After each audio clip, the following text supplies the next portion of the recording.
Employers and the self-employed must report a diagnosis of certain occupational diseases which are likely to have been caused or made worse by their work.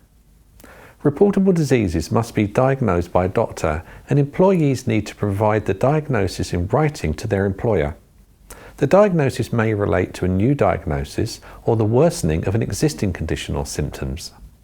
Reportable diseases include severe cramp of the hand or forearm, where the affected person's work involves long periods of repetitive movements of the fingers, hand or arm, which can impair the person's ability to carry out their normal duties.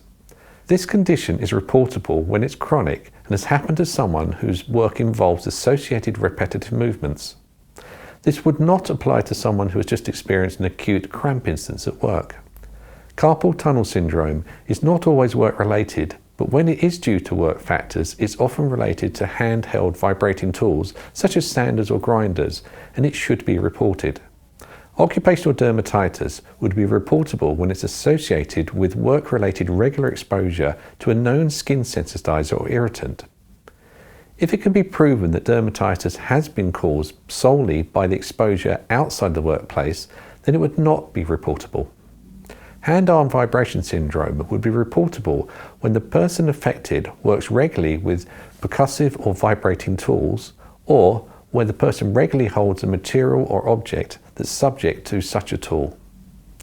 Asthma would be reportable when it's associated to work-related exposure to any respiratory sensitizer, and these may include solder fumes, wood dust, epoxy resin, fumes, or other substances.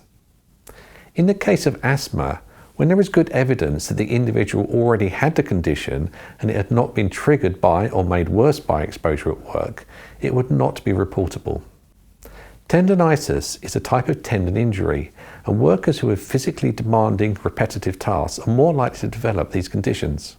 The type of work may include repeated lifting and work that involves constrained postures or extreme movements.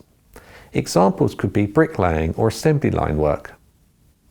You should also report any disease attributed to occupational exposure to a biological agent.